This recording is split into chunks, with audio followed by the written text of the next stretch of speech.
The 31st of August special meeting of the Edmond City Council is now called to order. I want to thank you all for watching our meeting. The Edmond City Council is conducting a special meeting tonight to review the current proclamation related to the COVID-19 pandemic and to discuss some of the changes since our last meeting.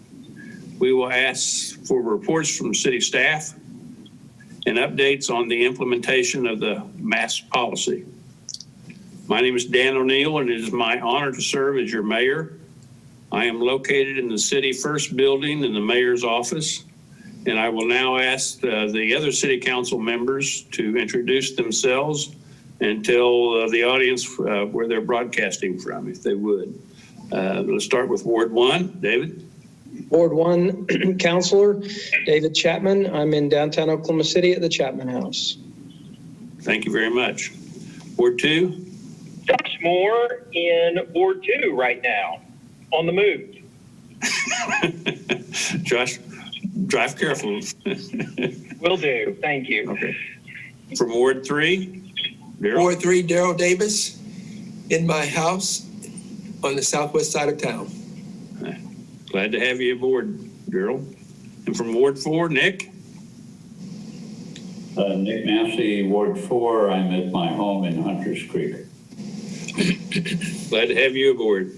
We also have city officials and staff members who will make reports during the meeting. Let's start with our city manager, Larry. Hey, Mr. Mayor, good evening, and Mayor and Council. I am attending the meeting from my office at City First. Thank you. Mr. Murdoch, our city attorney.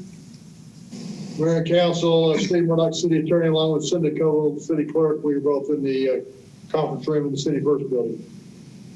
Thank you very much. And we will ask Matt Stillwell, our Director for Emergency Management. Matt, are you there? Sure am. Good evening, Mayor and Council, and I am in my office in the Public Safety Center downtown. Thank you very much. Oklahoma statutes now permit during a national COVID-19 emergency to hold public meetings remotely, like what we're doing today for our city council meeting. The rules permit either an audio only or a visual and audio together. We are doing the virtual meeting again because we are using the Zoom app. Mr. Murdoch, would you repeat the conditions for our authority to conduct this remote city council meeting? Thank you, Mr. Mayor. The Edmond City Council will close the council chambers and hold its August 31st special meeting by video conference. This changes to protect public health while maintaining critical operations and is in accordance with recent changes to the State Open Meeting Act as set out in Senate Bill 661. The changes define how to hold open meetings remotely during the COVID-19 pandemic and national emergency. Each member of the City Council and members of the city staff are participating remotely via video conference. The posted agenda provides notice to the public on how to watch the meeting and connect to the meeting. Also, should a connection with any one of the council members present for the meeting be lost, the meeting will be recessed to reestablish the connection. We will recess the meeting up to a maximum of 30 minutes to reestablish the connection. If reconnection is not possible, the meeting will be reconvened to Tuesday, September 1st, or at a later date and time. Thank you, Mr. Mayor, Council. Thank you, Mr. Murdoch. We will open our discussion tonight with a report from our city manager, Larry Stevens, regarding the status of city services and an update on the implementation of the mandatory mask policy last Thursday. Larry? Hey, thank you, Mr. Mayor, members of the council. We have 6 city employees who have tested positive for COVID-19. Again, that's out of a total of almost 800 full-time employees. Since the mandatory mask ordinance went into effect last Wednesday, August 26th, we've had few calls so far to code enforcement, actually 6 of those calls up to this time. Our code enforcement people have responded to all of these, providing information and offering resources if needed. Mayor, you had talked to me earlier about a discussion I had with the Superintendent Brett Town about what the school is doing, but I think probably your information on maybe what you have from the chamber luncheon at noon is more current. Unfortunately, I couldn't attend that, so I'll kind of let you talk about that. But that is basically where we are in our organization. Okay. All right. Any questions, council, for Larry?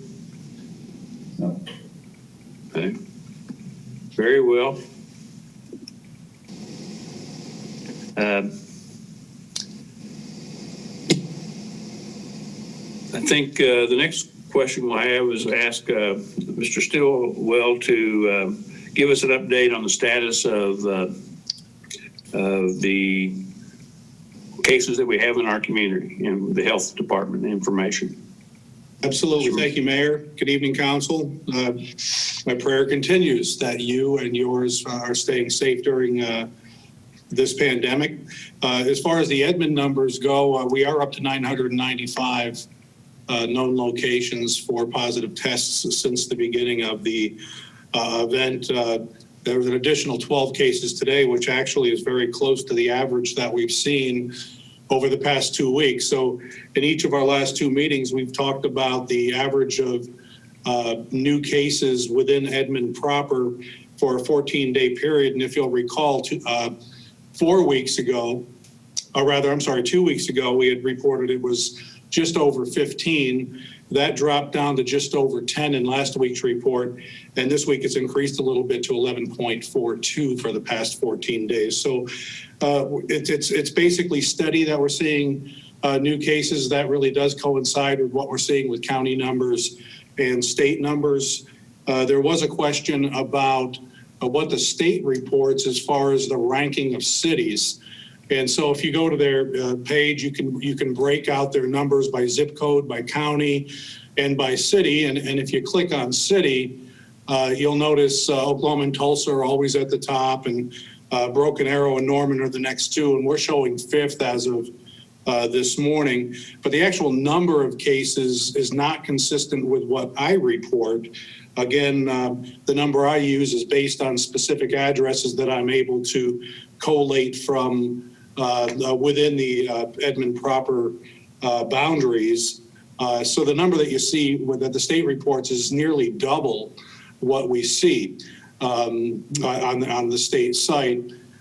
Basically, though, even if you take those roughly 900 cases away, we're still ranked fifth. So, but with a much lower number. And so just wanted to clarify that at the state level, they're really relying on zip code information, school district information, that kind of stuff as far as determining what is in what city. And, you know, and just looking at the zip codes that I look at for deaths and stuff, I look at 8 zip codes. If I look at Edmond school boundary zip codes, there's 16 of those zip codes. So there's quite a disparity in the way this is reported. So just wanted to clarify that we're able to go ahead and pick out the new case numbers strictly for Edmond, and the number I report each week is really within our Edmond boundaries. I'd also like to talk a little bit tonight about our hotspots, just to remind you what the health department has determined as our hotspots for Oklahoma County. They're still referred to as the Serious 6, and they've been unchanged for about 3 weeks now.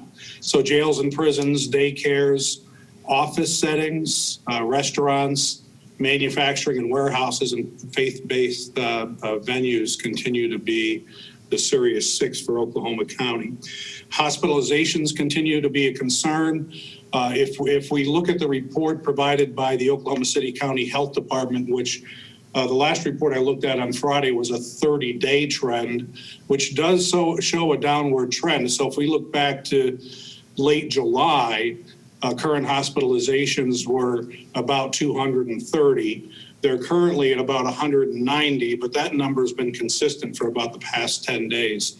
The health department continues to be concerned, not so much for the availability of hospital beds, but the availability of medical staff to be able to handle the number of patients. So we would like to be able to see those hospitalization numbers continue to decrease. The main issue is, as the number remains about 190 for the metropolitan area, that if we have a surge, then there's concern over the taxing of those medical professionals. We had a question last week about the types of tests that are given, and then we also talked about whether or not rapid tests were included in counts. So I did send an email out to the mayor and council explaining the different types of tests, and I'm really not a medical professional, so I'm not going to get into the specifics of the types of tests that they're counting. But I do want to touch a little bit about the rapid test issue. So the response last week from the health department was that they were not counting rapid tests, mainly because of the reliability rate of the rapid tests up to that point. So they were using the rapid tests as a screening process. If someone tested positive with the rapid test, they would then recommend the full-blown test in order to get the numbers that they're relying on. But as of this morning, we understand that certain rapid tests are now being used in the new case counts. The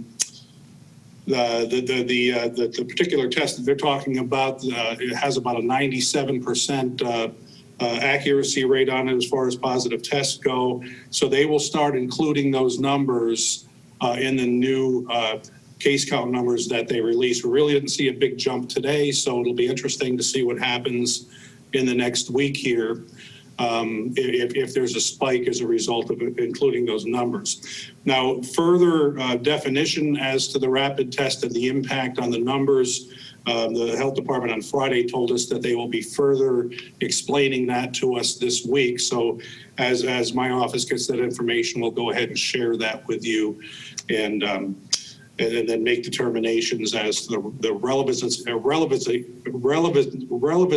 how relevant those numbers are as we move forward. Sorry about that. Tongue didn't want to get that one out. So that's basically what I have to cover this evening. Again, with the schools opening, we're still anticipating information really in the next 2 weeks now on the impact of schools opening, particularly in the suburbs of Oklahoma City. We do have to remember that Oklahoma City schools are still doing virtual at this time. So we may not see a clear picture of that impact, but as far as our schools opening, if there's any impact, we hope to see that within the next week or two. So I'm open to any questions that you may have at this point. Any questions, council? No. I have, we sort of have a pretty good indication on, we don't have all the hospitalization numbers, et cetera, for our community, but the deaths we do have. And, I think we've gone like 19 days or 15 days without a recorded casualty, which is indicates things are fairly stable. I think we only had 2 days and 3 days out of the last 2 months or 3 months where we ever had two cases in 1 day. So those numbers have always been fairly stable, and we still have three zip codes with no casualties in it. And the big one for me anyway is 73034, and we've had only one case, and we had that almost since the day we started. So. Those are sort of some of the numbers that we do look at in addition to new cases that have a bearing on our community here. Any other questions, council? I think we're all right. Larry asked me to suggested I talk about our visit with the chamber this morning at noon with Dr. Brent Town from the Edmond school system. And there were some things that he said I thought were very important. First of all, the way we're doing business for the schools is certainly a strain on the families. It is a real sacrifice that they're having to accommodate being a part-time. 2 days a week the kids go to school and 2 days a week they're home, and that really is a difficult situation for them, and we appreciate all the efforts that they're doing at trying to adjust schools to the school system. Getting kids back in school and the school system's up and running is the sort of the last big hurdle that we have towards returning our community to life as we remembered it. And so certainly we want to make sure that we help them as much as possible. I thought his numbers were, for the first week and a half, 2 weeks that they've been open, they have 1,300 less students, and I thought that was fairly significant. I'm not sure exactly what the reason was for that, other than staying virtual or something, or doing something else.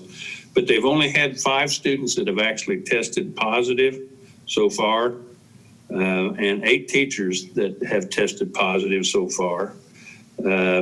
So far, there has been they do their own tracing. The school system will do their own tracing. The health department will not be involved in that, which is sort of an extra task that they've taken on. And so far, there's been no teacher to student or student to teacher transfer or cause for the spread of the virus, which is pretty good. We also had another person spoke from the state superintendent of schools, a deputy. She spoke, and I was very impressed with their Return to Learn program that they put out as part of that. It's an 83-page guidance that they have given all the schools to follow from the state superintendent of schools, and I thought Dr.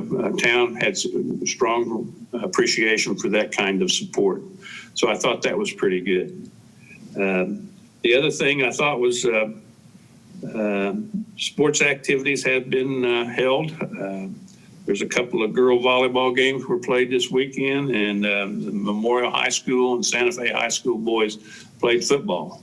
Anyway, North is still unable to play because of some positive cases among their football team, and they will their game won't be scheduled this weekend also. So that's sort of what's going on at the school system.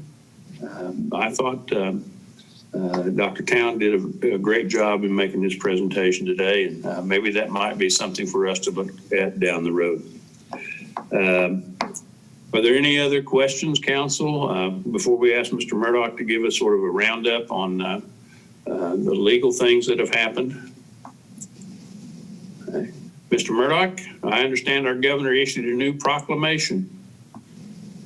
Mayor and Council, yes, on Friday the 28th, Governor Stitt issued his fourth amended executive order, basically extending the state of emergency in the state of Oklahoma for another 30 days until the 27th of September. Did not make any significant changes to the previously issued executive order.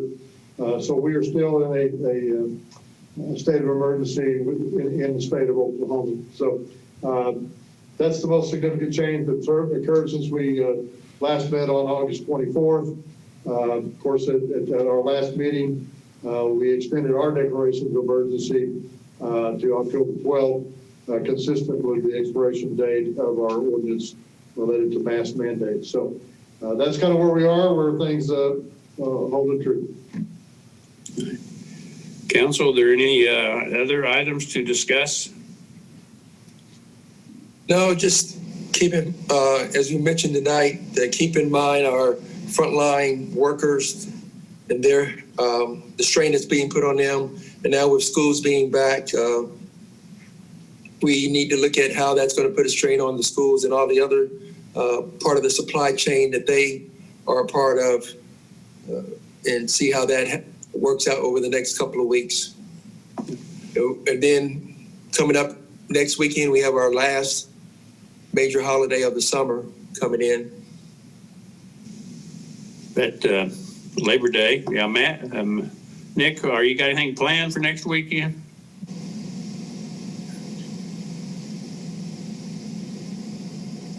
I guess not. Okay. I was trying to, anything else, council? No. All right. Nick, you ready to I'll accept a motion to adjourn if you're ready. We have some people on the, Casey, can you ask them to, who do we have on the line? Well, we do have some members of the public, but I don't know if there's anything Okay. for you to take comment on. You're not taking any action. Well, that's true. That's true. We have no reason to ask for comment tonight since we didn't do anything. Very well, Nick, if you want to make a motion to adjourn, So moved. we have a second. Second? If you, all in favor of adjourning, please raise your right hand. Cindy, did you get enough answers on that? Yes. Thank you. Thank you all very much for listening, and this meeting is now adjourned. Thank you.